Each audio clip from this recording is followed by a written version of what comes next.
Yeah. When time feels ending, my thoughts of worth are bending, moving forward. Nothing is the same. Yeah, I am a king of a different game. Minefield of thoughts of ancient ways. No bait can keep me from my manship. No bait can keep me from my kingship. No way.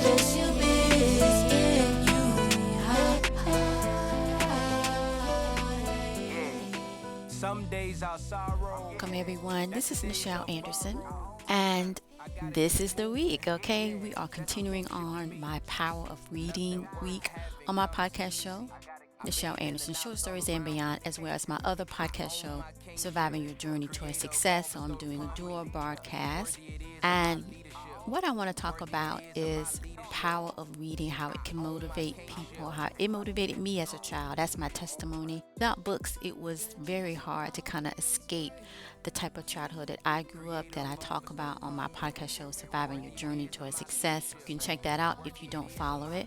So today we're going to focus on one of my favorite poets.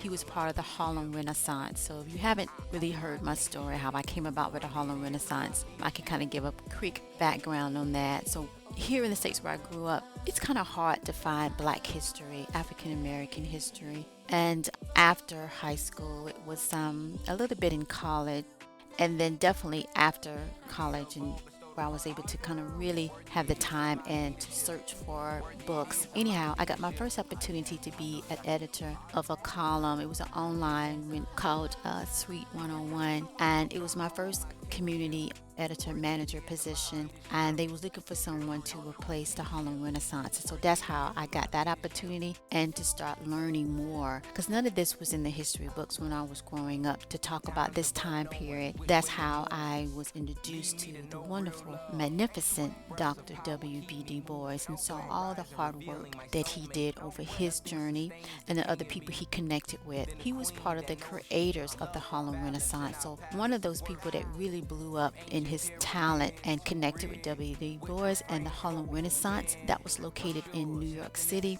in New York.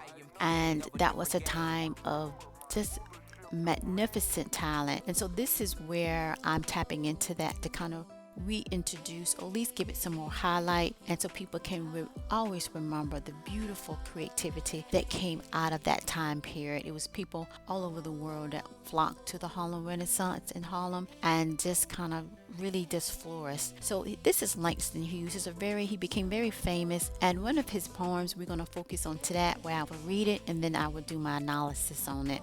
So let's go ahead and get started. Okay, so the poem we're going to do today, for whatever reason, I'm titling it, What Happens to a Dream Deferred. Langston Hughes pluralized that to call it Harlem, right? For some reason when I said that, it just felt connectivity to it. It's hard to explain the energy with it. But let's go ahead and get into it, and let's start.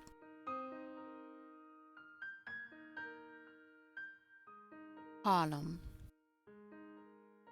Harlem by Langston Hughes. What happens to a dream deferred? Does it dry up like a raisin in the sun, or fester like a sore and then one?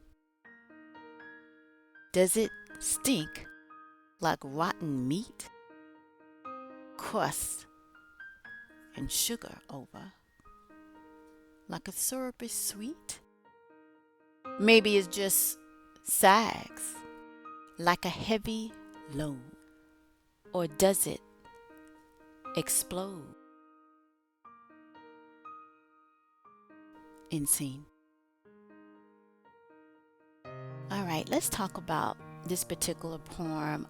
First, I'm just going to talk about my emotions. I can connect to it 100%. Here in this timeline where I'm at, I'm still aiming and planning and doing and creating things for my dream to manifest. And a lot of the delays are through other people, I will have to say, and I'm going to explain that. People call them that blocks the entrance to get to where you need to go because they want to hold you back. Or see what you're doing and think that that's their path, and how dare you have that talent or have that ability. So I'm going to go raw today because it's what we have to do when we want to heal, we want to understand. So Langston Hughes is a powerful person, famous person in the history of the Harlem Renaissance. But there were some struggles. It wasn't easy when he got his breakthrough. But I can still understand for him to go back to talk about that moment of unjust, of not being appreciative of because of the way he looked, because of his talent, and it rubbed certain people another way. So I'm also talking about jealousy and envy. I'm talking about those that manifest in the physical that blocks your destiny. So when we look at this poem, it's particularly when it says, when it dries up, meaning that you could be waiting for so long. And that's detrimental to the motivation of you continuing forward. So I understand when he said, does it dry up like a raisin in the sun? So to me, a raisin is sweet. He does reference sweetness when we get to the end, to the middle, towards the end. Or does it crust and sugar over like a syrup sweet? So it's like when you come across talent, when you come across creativity, when you come across things that are being created, it's like the most wonderful sweet. Because everybody, and some people are like, well, I don't really like sweets or what have you. Okay, sour then. At the end of the day, it's something that you're feeding your soul, you're feeding your spirit, you're feeding your mind.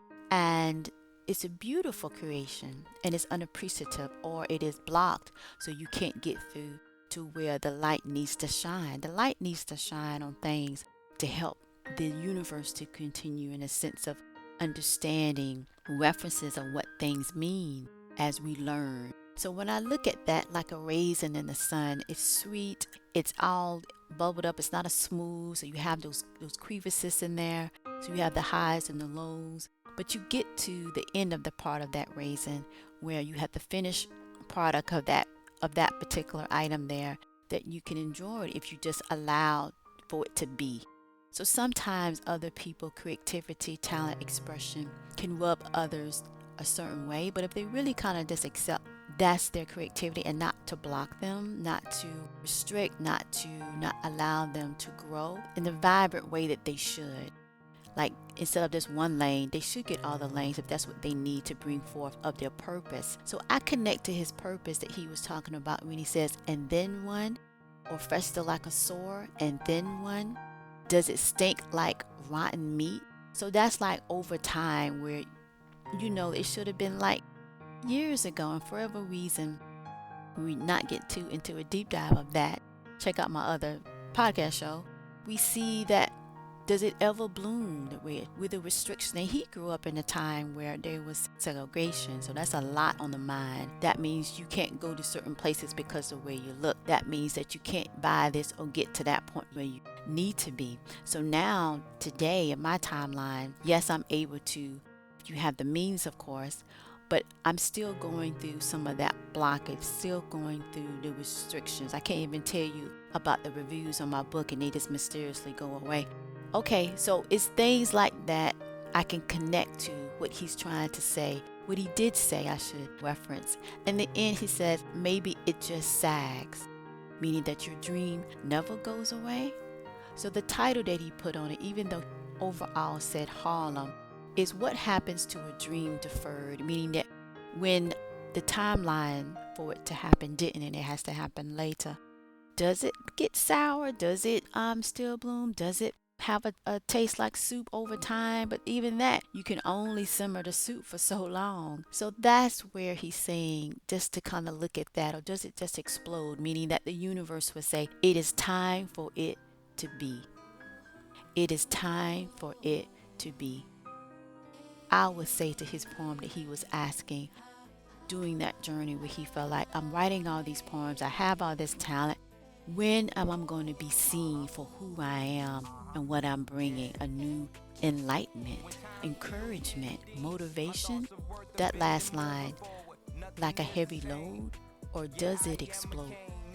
And for that, I feel a connection to the universe. So for those that are listening, this is a powerful poem. It's a short poem, but it full-bordered, it throws some punches. And it helps you to understand that in the end, dream, particularly of the purpose of it, will be, it's just going to be louder, like an explosion.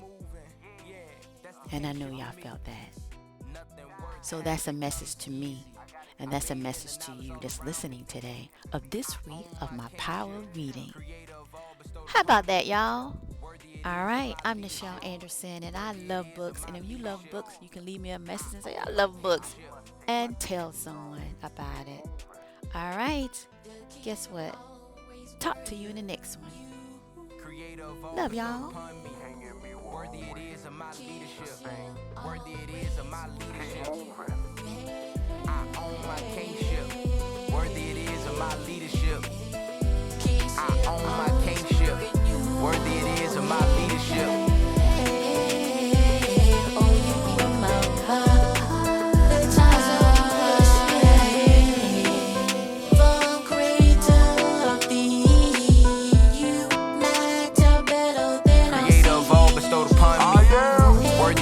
My leadership, worthy it is of my leadership. I am, I know that I can do this. I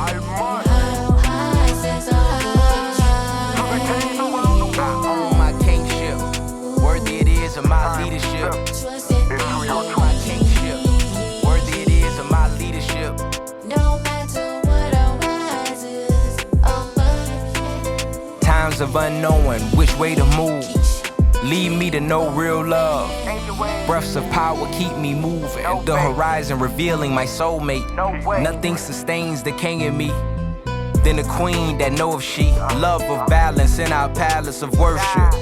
From ancient pyramids to rig, which refrains forward moving. Assures nothing is the same. I am king of a different game.